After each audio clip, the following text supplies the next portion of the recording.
আসসালামু আলাইকুম অনার শিক্ষার্থীরা রকিবুল 24 এর গ্রামার ক্লাস 39 এ তোমাদেরকে স্বাগতম। আজকে আমি তোমাদেরকে শেখাবো WS question magic rules 0 two hero. আজকের ক্লাসটি প্রথম থেকে শেষ পর্যন্ত দেখলে WS কোশ্চেনে তোমরা 0 থেকে হিরো হয়ে যাবা ইনশাআল্লাহ। তোমাদের ক্লাস প্রতিদিন রাত 8:30 মিনিটে শিওর পাস এই সাজেশন বই থেকে নেওয়া হচ্ছে। আজকে এই বইয়ের পেজ নম্বর 124 এবং 125 শেখাবো। WS question magic rules. প্রথমে আলোচনা করব WS কোশ্চেন কি। W এবং H দ্বারা গঠিত প্রশ্নকে WS কোশ্চেন বলে। নিম্নের ওয়ার্ডগুলো WS কোশ্চেন হিসাবে ব্যবহার করা হয় বা ব্যবহৃত হয়। তো তোমরা এগুলো মুখস্থ করে নাও। হু কে কারা, হুম কাকে, কার সাথে, কার কাছে, কার দ্বারা। হুজ প্লাস নাউন কার, হোয়াট কি, পেশা, বয়স, উচ্চতা। হোয়েন সময়, হোয়ার কোথায়, হাউ কেমন, কিভাবে, কত। হোয়াই কেন, কি কারণে। হাউ ওল্ড কত বয়স, হাউ অফেন কতবার। হাউ মেনি প্লাস নাউন সংখ্যা বোঝালে। হুইচ প্লাস নাউন কোনটি। হোয়াট টাইম কত সময়। হোয়াট ক্লাস কোন শ্রেণী। হোয়াট কাইন্ড অফ নাউন কোন ধরনের।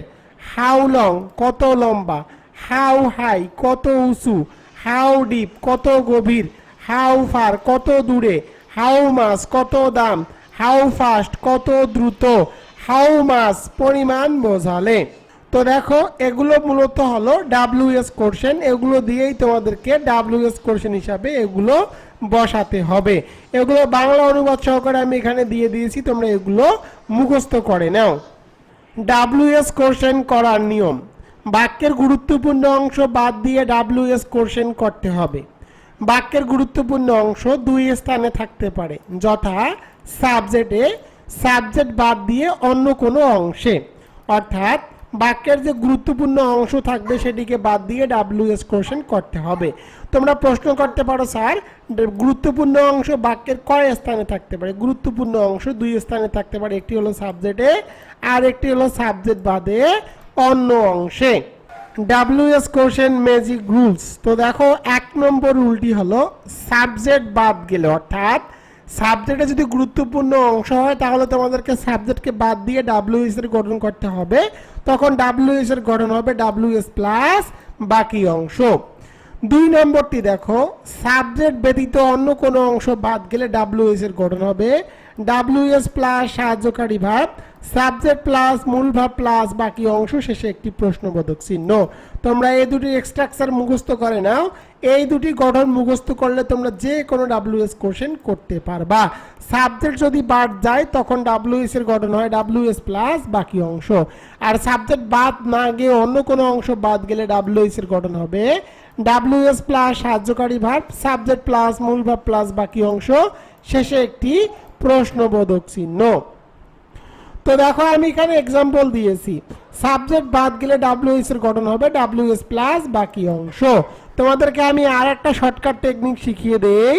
যদি সাবজেক্ট গুরুত্বপূর্ণ অংশ হয় তখন তোমরা WS কোশ্চেন হিসাবে হু অথবা হোয়াট বসাবা। এখন তোমরা আমাকে প্রশ্ন করতে পারো, স্যার কোথায় হু বসাবো আর কোথায় হোয়াট বসাবো। তো দেখো সাবজেক্টে যদি পার্সনের নাম উল্লেখ থাকে তখন তোমরা বসাবা হু, আর যদি সাবজেক্টে পার্সনের নাম উল্লেখ না থাকে তখন তোমরা বসাবা হোয়াট। এটি হলো শর্টকাট টেকনিক। তো দেখো আমি এক্সাম্পল দিয়েছি, practice makes a man perfect. এর বাংলা অর্থ হলো অনুশীলন একজন মানুষকে নিখুঁত করে তোলে। দেখো এই বাক্যের গুরুত্বপূর্ণ অংশ হলো প্র্যাকটিস, অনুশীলন। আর যেহেতু এটি সাবজেক্টে আছে সুতরাং WS এর গঠন করতে হবে WS প্লাস বাকি অংশ। আর WS কোশ্চেন হিসাবে তোমাদেরকে হু অথবা হোয়াট বসাতে হবে। যেহেতু প্র্যাকটিস ব্যক্তিবাচক অর্থাৎ পার্সন নয় সুতরাং তোমাদেরকে বসাতে হবে হোয়াট, এরপরে বাকি অংশটুকু লিখতে হবে। তো হোয়াট লিখলাম, এরপরে বাকি অংশ লিখে দিলাম মেক্স এ ম্যান পারফেক্ট, শেষে একটি প্রশ্নবোধক চিহ্ন। 2 নম্বর রুলটি দেখো সাবজেক্ট ব্যতীত অন্য কোনো অংশ বাদ গেলে WS এর গঠন হবে WS প্লাস সাহায্যকারী ভাব, সাবজেক্ট প্লাস মূল ভাব প্লাস বাকি অংশ, শেষে একটি প্রশ্নবোধক চিহ্ন। এক্সাম্পল দিয়েছি দেখো, the baby was crying for food. এর বাংলা অর্থ হলো শিশুটি খাদ্যের জন্য কান্না করতেছে। তো তোমাদেরকে প্রশ্ন করতে হবে শিশুটি কেন কান্না করতেছে। শর্টকাট টেকনিক হলো বাক্যের মধ্যে যদি ফর থাকে তো ফরের জন্য তোমাদেরকে ডাব্লিউএস কোশ্চেন হিসাবে বসাতে হবে হোয়াই। তো দেখো আমি প্রথমে ডাব্লিউএস কোশ্চেন হিসাবে হোয়াই বসালাম, এরপরে সাহায্যকারী ভার্ব বসাতে হবে। তো দেখো বাক্যের মধ্যে সাহায্যকারী ভার্ব হিসাবে দেওয়া আছে ওয়াজ, তো আমি এখানে ওয়াজ বসালাম। এরপরে সাবজেক্ট বসাতে হবে। তো দেখো এখানে সাবজেক্ট দেওয়া আছে দা বেবি বসালাম। এরপরে মূল ভার্ব বসাতে হবে। এখানে মূল ভার্ব হিসাবে দেখো দেওয়া আছে ক্রাইং বসিয়েছি, শেষে একটি প্রশ্নবোধক চিহ্ন। আর এই বাক্যের গুরুত্বপূর্ণ অংশ হলো ফর ফুড, এটিকে বাদ দিয়ে ডাব্লিউএস কোশ্চেন তৈরি করলাম। আর যেহেতু এটি সাবজেক্টে নাই সুতরাং ডাব্লিউএস এর গঠন এই গঠনটি করেছি। এখানে অ্যান্সার হবে why was the baby crying, কেন শিশুটি কান্না করতেছে। তো এখানে অ্যান্সার দেওয়া আছে ফর ফুড, খাদ্যের জন্য। এখন তোমরা আমাকে প্রশ্ন করতে পারো স্যার আমরা এই স্ট্রাকচারের অংশগুলো পার্ট বাই পার্ট শিখতে চাই। তো দেখো আমি তোমাদেরকে ইতিমধ্যে ডাব্লিউএস কোশ্চেনগুলো শিখিয়েছি, অর্থাৎ এখানে যে ডাব্লিউএস কোশ্চেনগুলো আছে এগুলো আমি তোমাদেরকে ইতিমধ্যেই শিখিয়ে দিয়েছি। ডাব্লিউএস কোশ্চেন গেল, এরপরে তোমাদেরকে শেখাতে হবে সাহায্যকারী ভার্ব, সাবজেক্ট এবং মূল ভার্ব। তো চলো এখন আমি তোমাদেরকে সাহায্যকারী ভার্বগুলো শিখিয়ে দেই।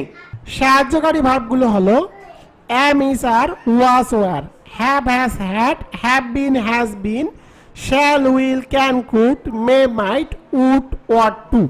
তো এগুলো হলো সাহায্যকারী ভার্ব। বাক্যের মধ্যে যদি এগুলো দেওয়া থাকে তাহলে সাহায্যকারী ভার্ব হিসাবে তোমাদেরকে এগুলোই বসাতে হবে। তোমরা সাহায্যকারী ভার্বগুলো মুখস্থ রাখো। am, is, are, was, were, have, has, had, have been, has been, shall, will, can, could, may, might, would, ought to। এগুলো সাহায্যকারী ভার্ব। বাক্যের মধ্যে এগুলো দেওয়া থাকলে এগুলোই বসাতে হবে, কিন্তু বাক্যের মধ্যে যদি এগুলো দেওয়া না থাকে তখন তোমাদেরকে সাহায্যকারী ভার্ব হিসাবে ডু, ডাজ, ডিড এই তিনটির মধ্যে মূল ভাব অনুযায়ী একটি বসাতে হবে। তো দেখো এগুলো যদি বাক্যের মধ্যে দেওয়া থাকে তাহলে সাহায্যকারী ভার্ব হিসাবে এগুলোই বসাতে হবে, আর যদি এগুলো দেওয়া না থাকে তখন তোমাদেরকে সাহায্যকারী ভার্ব হিসাবে ডু, ডাজ, ডিড এই তিনটির মধ্যে মূল ভাব অনুযায়ী একটি বসাতে হবে। এখন তোমরা আমাকে প্রশ্ন করতে পারো স্যার কোথায় ডু বসবে, কোথায় ডাজ বসবে এবং কোথায় ডিড বসবে। তো দেখো বাক্যের মধ্যে যদি এই সাহায্যকারী ভার্বগুলো একটিও দেওয়া না থাকে তখন তোমরা সাহায্যকারী ভার্ব হিসাবে ডু, ডাজ, ডিড এই তিনটির মধ্যে একটি বসাবা। তো দেখো বাক্যের ভার্বটি যদি প্রেজেন্ট ফর্ম হয়, অর্থাৎ বাক্যের ভার্বটি প্রেজেন্ট ফর্ম হলে তোমাদেরকে ডু অথবা ডাজ বসাতে হবে। আর বাক্যের ভার্বটি যদি পাস্ট ফর্ম হয় তখন তোমাদেরকে ডিড বসাতে হবে। তো দেখো এখন তোমরা আমাকে প্রশ্ন করতে পারো স্যার আমাদের এতগুলো তো মনে থাকবে না, আমরা এতগুলো কিভাবে মনে রাখবো? আপনি আমাদেরকে শর্টকাট টেকনিক শেখান। তো দেখো যদি বাক্যের মধ্যে সাহায্যকারী ভার্বগুলো দেওয়া না থাকে এবং যে ভার্বটি থাকবে সেই ভার্বের সাথে যদি এস থাকে তখন তোমরা বসাবা ডাস।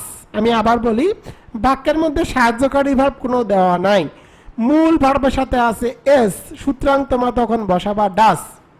যদি সাহায্যকারী ভার্ব দেওয়া না থাকে আর ভার্বের অবশ্যই কি থাকে পাস্ট ফর্ম, ভার্বের যদি পাস্ট ফর্ম থাকে তখন তোমরা এদেরকে বসাতে হবে ডিড, আর বাদ বাকি ক্ষেত্রে তোমরা বসাবা ডু। তো দেখো আমি তোমাদেরকে একদম শর্টকাটে শিখিয়ে দিলাম। যদি ভার্বের সাথে এস থাকে তখন বসাবা ডাস, ভার্বের পাস্ট ফর্ম থাকলে তোমাদেরকে বসাতে হবে ডিড, আর যদি ভার্বের সাথে এস বা ভার্বের পাস্ট ফর্ম দেওয়া নাই তখন তোমরা বসাবা ডু। তো এক্সাম্পলে চলে যাই তাহলে তোমরা বুঝতে পারবা। তো দেখো আমি এখানে কোশ্চেন দিয়েছি হি লিভস ইন লন্ডন, এর বাংলা অর্থ হলো সে লন্ডনে বসবাস করে। তো দেখো এখানে স্থানের নাম আছে, কোনো বাক্যের মধ্যে যদি স্থানের নাম থাকে তখন তোমাদেরকে ডাব্লিউএস কোশ্চেন হিসাবে বসাতে হবে হোয়ার। তো হোয়ার বসালাম, এরপরে সাহায্যকারী ভার্ব বসাতে হবে। তো দেখো বাক্যের মধ্যে কোনো সাহায্যকারী ভার্ব দেওয়া নাই, মূল ভার্বের সাথে আছে এস, সুতরাং তোমাদেরকে বসাতে হবে ডাস। যেহেতু এই বাক্যের মধ্যে কোনো সাহায্যকারী ভার্ব দেওয়া নাই এবং মূল ভার্বের সাথে আছে এস থাকলে বসাতে হয় ডাস বসালাম। এরপরে সাবজেক্ট বসাতে হবে। দেখো এখানে সাবজেক্ট আছে হি, তো আমি এখানে সাবজেক্ট হিসাবে হি বসিয়ে দিলাম। এরপরে তোমাদেরকে মূল ভার্ব বসাতে হবে। তো দেখো এখানে মূল ভার্ব হিসাবে আছে লিভস। তো তোমাদেরকে একটা বিষয় জানিয়ে রাখি, তোমরা যদি সাহায্যকারী ভার্ব হিসাবে ডু, ডাজ, ডিড এই তিনটির মধ্যে যে কোনো একটি বসাও তাহলে যে ভার্বটি থাকবে তার প্রেজেন্ট ফর্ম করতে হবে। আর সাহায্যকারী ভার্ব হিসাবে যদি এগুলো বসাও তাহলে মূল ভার্বের পরিবর্তন করতে হবে না। যেহেতু আমি এখানে সাহায্যকারী ভার্ব হিসাবে ডাজ বসিয়েছি, সুতরাং মূল ভার্বের প্রেজেন্ট ফর্ম করতে হবে। লিভস এর প্রেজেন্ট ফর্ম হলো লিভ। এরপরে বাকি অংশটুকু বসাতে হবে। এখানে বাকি অংশ দেওয়া আছে ইন, শেষে একটি প্রশ্নবোধক চিহ্ন। এখানে অ্যান্সার হবে where does he live in, সে কোথায় বসবাস করে। এখানে অ্যান্সার দেওয়া আছে লন্ডন, লন্ডনে। পরেরটি দেখো, আই ফিল ফেভারস টুডে, এর বাংলা অর্থ হলো আমি আজ জ্বর অনুভব করছি। কেমন বোঝালে তোমাদেরকে WS কোশ্চেন হিসাবে হাউ দিয়ে প্রশ্ন করতে হবে। আমি আজ জ্বর বোধ করছি, তোমাদেরকে প্রশ্ন করতে হবে তুমি আজকে কেমন অনুভব করছো। এরপরে সাহায্যকারী ভার্ব বসাতে হবে। দেখো বাক্যের মধ্যে কোনো সাহায্যকারী ভার্ব দেওয়া নাই, বাক্যের মধ্যে সাহায্যকারী ভার্ব দেওয়া নাই, এখানে মূল ভার্ব হিসেবে দেওয়া আছে ফিল। দেখো এই ভার্বের সাথে এস যুক্ত করা নাই এবং এটি ভার্বের পাস্ট ফর্মও নয়, সুতরাং তোমাদেরকে বসাতে হবে ডু। এরপরে তোমাদেরকে সাবজেক্ট বসাতে হবে। এখানে সাবজেক্ট হিসেবে দেখো দেওয়া আছে আই। তো দেখো কোনো বাক্যের মধ্যে সাবজেক্ট হিসেবে যদি আই থাকে তাহলে আই কে পরিবর্তন করে তোমাদেরকে লিখতে হবে ইউ। তো আই কে পরিবর্তন করে ইউ লিখলাম। এরপরে তোমাদেরকে মূল ভার্ব বসাতে হবে। এখানে মূল ভার্ব হিসেবে দেওয়া আছে ফিল। আর যেহেতু ডু বসিয়েছি মূল ভার্বের প্রেজেন্ট ফর্ম করতে হবে। ফিল এর প্রেজেন্ট ফর্ম ফিল, এরপরে বাকি অংশ টুডে, টুডে বসালাম, শেষে একটি প্রশ্নবোধক চিহ্ন। এখানে অ্যান্সার হবে how do you feel today, আজকে তুমি কেমন অনুভব করছো। তো এখানে অ্যান্সার দেওয়া আছে ফেভার্স, জ্বর। সর্বশেষ প্রশ্নটি দেখো, he went to India yesterday, এর বাংলা অর্থ হলো সে গতকাল ভারত গিয়েছিল বা ইন্ডিয়া গিয়েছিল। তো দেখো এখানে ইয়েস্টারডে আছে, কোনো বাক্যের মধ্যে যদি ইয়েস্টারডে, স্যাটারডে এরকম কোনো দিনের নাম থাকে তখন তোমাদেরকে WS কোশ্চেন হিসাবে বসাতে হবে হোয়েন। এরপরে তোমাদেরকে সাহায্যকারী ভার্ব বসাতে হবে। বাক্যের মধ্যে কোনো সাহায্যকারী ভার্ব দেওয়া নাই, মূল ভার্বের পাস্ট ফর্ম আছে ওয়েন্ট। মূল ভার্বের পাস্ট ফর্ম যদি ওয়েন্ট থাকে, আর যদি বাক্যের মধ্যে দেখো এখানে কোনো সাহায্যকারী ভার্ব দেওয়া নাই, মূল ভার্বের পাস্ট ফর্ম আছে, সুতরাং তোমাদেরকে বসাতে হবে ডিড। তো আমি এখানে ডিড বসালাম। এরপরে তোমাদেরকে সাবজেক্ট বসাতে হবে। এখানে সাবজেক্ট হিসাবে দেখো দেওয়া আছে হি। তো আমি এখানে সাবজেক্ট হিসাবে হি বসালাম। এরপরে তোমাদেরকে মূল ভার্ব বসাতে হবে। তো দেখো এখানে মূল ভার্ব হিসাবে আছে ওয়েন্ট, আর যেহেতু ডিড বসিয়েছি মূল ভার্বের প্রেজেন্ট ফর্ম করতে হবে। ওয়েন্ট এর প্রেজেন্ট ফর্ম হলো গো। এরপরে বাকি অংশ টু ইন্ডিয়া বসিয়ে দিব, শেষে একটি প্রশ্নবোধক চিহ্ন। এখানে অ্যান্সার হবে when did he go to India, সে কখন ইন্ডিয়া গেল। তো এখানে অ্যান্সার দেওয়া আছে ইয়েস্টারডে। তো দেখো আমি এখানে নোট লিখে রেখেছি, সাহায্যকারী ভার্ব হিসাবে ডু, ডাজ, ডিড বসালে মূল ভার্বের প্রেজেন্ট ফর্ম করতে হবে, যেটি আমি তোমাদেরকে একটু আগেই শিখিয়ে দিলাম। অনার্স শিক্ষার্থীরা, তোমরা যারা honours second year compulsory English নিয়ে অনেক টেনশনে আছো, তাদের জন্য রকিবুল 24 বের করেছে sure pass honours second year English shortcut suggestion and solution non credit hard note 2024 examination 2023। Rakibul 24 পাবলিকেশনের শিওর পাস এই সাজেশন বইটির মধ্যে তোমরা কি কি পাবা। প্রথমে আলোচনা করব রাইটিং পার্ট নিয়ে। তোমাদের রাইটিং পার্টে মার্ক থাকবে 35 মার্ক। তোমরা এই সাজেশন বইটির মধ্যে পাবা দুটি পোস্টার দিয়ে সকল পোস্টার লেখার কৌশল, top 5 poster writing suggestion and answer, top 9 extra poster writing suggestion and answer, একটি নোটিশ দিয়ে সকল নোটিশ লেখার কৌশল, top 5 notice writing suggestion and answer, top 1 extra notice writing suggestion and answer, দুটি প্যারাগ্রাফ দিয়ে সকল প্যারাগ্রাফ লেখার কৌশল, top 5 paragraph writing, top 3 extra paragraph writing, এগুলো বাংলা অনুবাদ সহকারে অ্যান্সার দিয়ে দেওয়া আছে। তিনটি অ্যাপ্লিকেশন দিয়ে সকল অ্যাপ্লিকেশন লেখার কৌশল, top 7 application writing suggestion and answer, একটি লেটার দিয়ে সকল লেটার লেখার কৌশল, top 5 letter writing suggestion and answer, একটি সিভি দিয়ে সকল সিভি লেখার কৌশল, top 3 CV writing suggestion and answer, একটি এসে দিয়ে সকল এসে লেখার কৌশল এবং top 9 essay writing suggestion and answer. এই রাইটিং পার্টের বাংলা অনুবাদ সহ সহজ ভাষায় উত্তর দেওয়া হয়েছে, যেগুলো থেকে তোমরা 100% কমন পাবা। এবার চলে যাব গ্রামার পার্টে। তোমাদের গ্রামার পার্টে মার্ক থাকবে 45 মার্ক। গ্রামার পার্টের আইটেমগুলো হলো 1 নম্বরে রাইট ফর্ম অর ভার্ব, 2 নম্বর WS কোশ্চেন, 3 নম্বর কারেকশন, 4 নম্বর আর্টিকেলস, 5 নম্বর চেঞ্জিং ওয়ার্ড, 6 নম্বর রিয়ারেন্স, 7 নম্বর পাংচুয়েশন, 8 নম্বর সিনোনিমস অ্যান্ড অ্যান্টিনমস 9 নম্বর ট্রান্সলেশন বাংলা টু ইংলিশ। তোমাদেরকে যে সাজেশন বইটি দেখালাম, এই বইয়ের মধ্যে যে আইটেমগুলো তোমাদেরকে দেখালাম, সেই আইটেমগুলো প্রথমে বেসিক রুলস আছে এবং কোন কোন আইটেমের ম্যাজিক রুলস আছে। এরপরে তোমরা পাবা টপ 100 সাজেশন অ্যান্ড টেকনিক, যেগুলো রুল সহকারে সহজ ভাষায় দিয়ে দেওয়া আছে, একবার পড়লেই মুখস্থ হয়ে যাবে। এগুলো থেকে তোমরা 100% কমন পাবা।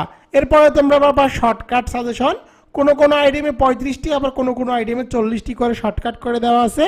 এছাড়া যে আইটেমগুলো তোমরা দেখতেছো, এই আইটেমগুলোর অল বোর্ড কোশ্চেন সলিউশন করে দেওয়া আছে এবং সর্বশেষে এক্সাম টেস্ট দেওয়া আছে, অর্থাৎ আইটেমগুলোর শেষে শেষে এক্সাম টেস্ট দেওয়া আছে। যে সাজেশনটি তোমরা ক্রয় করলে তোমাদের গৃহ শিক্ষকের বিকল্প হিসাবে সহায়তা করবে, অর্থাৎ তোমাদেরকে গ্রামার, রিটেন এবং প্যাসেজ রাইটিং এর জন্য অন্য কোনো বই বা সাজেশন ক্রয় করতে হবে না এবং কারো কাছে গিয়ে প্রাইভেটও পড়তে হবে না। এবার চলে যাবো প্যাসেজ রাইটিং এ। তোমাদের প্যাসেজ রাইটিং এ মার্ক থাকে 20 মার্ক। তো তোমাদের সাজেশন বইটি দেখালাম, এই সাজেশন বইটির মধ্যে প্যাসেজ রাইটিং লেখার টেকনিক আছে, যে টেকনিকটুকু ফলো করলে তোমরা 20 মার্কের মধ্যে কমপক্ষে হলেও 15 থেকে 18 মার্ক তুলতে পারবা। টপ 100 প্যাসেজ রাইটিং সাজেশন এর answer, top 5 passage writing suggestion এর অ্যান্সার তোমরা কিন্তু এই বইটির মধ্যে পেয়ে যাবা। সাজেশন বইটির মধ্যে তোমরা পরীক্ষায় কিভাবে উত্তর লিখবা তা দেওয়া আছে। অনার্স বোর্ড কোশ্চেন 2023, এক্সামিনেশন 2022, এটিরও সমাধান সহকারে দিয়ে দেওয়া আছে। এবার আলোচনা করব তোমরা কিভাবে শিওর পাস এই সাজেশন বইটি অর্ডার করবা। Sure pass honours second year English suggestion 2024, examination 2023, শিক্ষাবর্ষ 2021-2022 প্লাস ইমপ্রুভমেন্ট। তোমরা কিভাবে এই শর্টকাট সাজেশন এন্ড অ্যান্সার বইটি অর্ডার করবা। সাজেশন নেওয়ার নিয়ম, সাজেশন নেওয়ার নিয়ম হলো প্রথমে আমার হোয়াটসঅ্যাপ এবং ইমোতে SMS করবা। আমার ইমো এবং হোয়াটসঅ্যাপ নম্বর 01744559475। এই নম্বরে SMS করে লিখবা অনার্স ইংলিশ 2024। এরপরে আমার বিকাশ, নগদ এবং রকেটের মাধ্যমে এই সাজেশন বাবদ তোমাদেরকে 550 টাকা দিতে হবে। টাকা পেলে তোমার ঠিকানা লিখে নিব এবং সুন্দরবন কুরিয়ার সার্ভিসের মাধ্যমে সাজেশন বইটি তোমার ঠিকানায় পাঠিয়ে দিব। তুমি 2 থেকে 3 দিনের মধ্যে এই সাজেশন বইটি পেয়ে যাবা।